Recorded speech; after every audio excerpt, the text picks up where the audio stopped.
Hey y'all, it's Chimdi. So I'm back once again to talk about drugs, specifically marijuana, and specifically how I've quit again, because we love to quit weed. Also, I was on TikTok, because I'm a big TikTok person now. Someone used the term gardening to refer to smoking, and I'm like, oh, but I'm not chasing numbers anymore, so I'm not dancing with the algorithm. So I'm gonna just straight up use the word weed, though I will continue to not promote its usage, which I feel like is the main thing. Essentially what made me quit again. So I'd say I've been smoking for basically the last month. So it's September now, so like the month of August, I was basically like intermittently high throughout the whole month. I don't think I was ever high when I made any videos. What I found is that entering into this new month and just sitting down and doing my meditation, I realized that I was using smoking and TikTok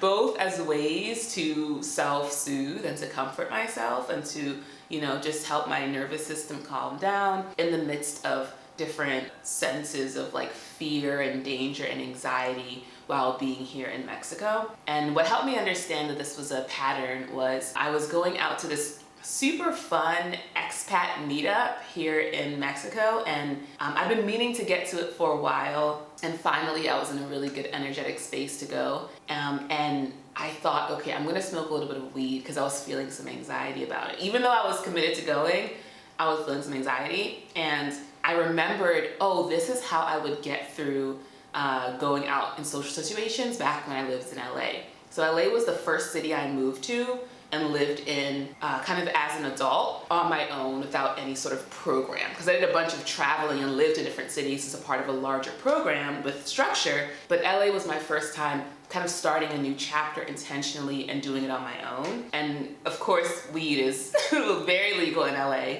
And so I found it super easy to get high all the time and to essentially use that to not meet the parts of me that were super duper scared about starting over in a new place, about building relationships, making friends, putting myself out there, being welcomed in to a new community. And I realized, oh, that's happening here in Mexico. And even though I don't really know how long I'm gonna be here, the lease I signed was for 3 months, but my landlady was just like, hey girl, you wanna do another month? And I was very like tentatively yes, so could go through October. And once I realized like, oh, I'm gonna be here for a while, you know, like 3 months to me is like, we can do anything for 3 months. Once you get into 4 months, now I need to get a fan to make myself more comfortable. I need to get some, you know, blankets. You know, I need to do all those things that you would do if you were actually gonna live somewhere, not if you were just doing an Airbnb for a month, right? Part of that included actually going outside and making friends. But to be clear, I still didn't do that.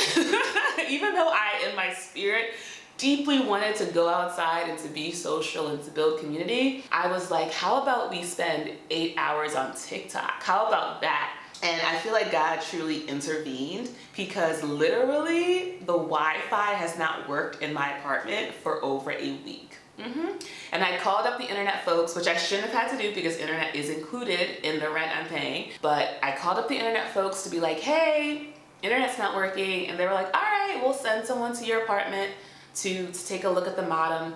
And then it was so painful because I literally was like on my balcony and I saw the car with like the logo of the internet company. I saw it pull up, park across the street, and then do a U-turn and leave. And I was like, no, they did not call me. They did not call me.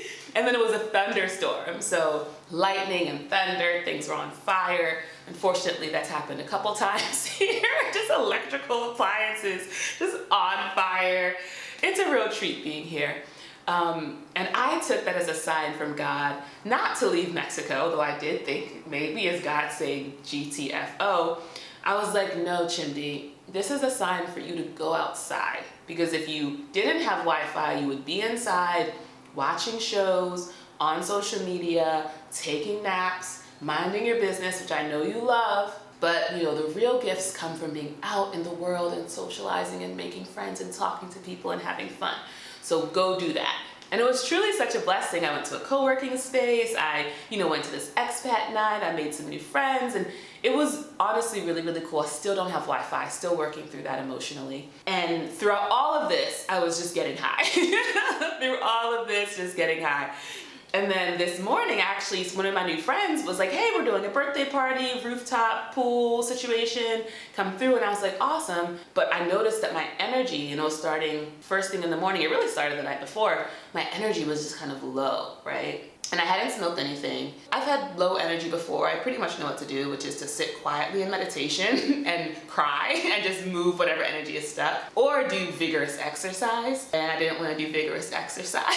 So I was like, I'll just sit here. And what I noticed was, I did my normal practices and I connected to, I think on some level the weed is making it harder for me to naturally meet those higher vibrations and those higher states of energy and to feel more happy, because essentially I was outsourcing my ability to create happiness for myself to the weed. And this is something that I learned, and I talked about in my very first video about quitting, which was basically our capacity to be in an alpha state in our brain. And when we smoke a lot of weed, basically weed is a shortcut to that alpha state. But if you smoke it enough, your body won't naturally kind of take you there in the same way. Because I was like, my life is pretty great, I'm pretty happy, it's a beautiful day, the beach was beautiful. I went to the beach in the morning, I was like, okay, my mood isn't so great, let me go to the beach and that'll help, swim in the ocean, all that.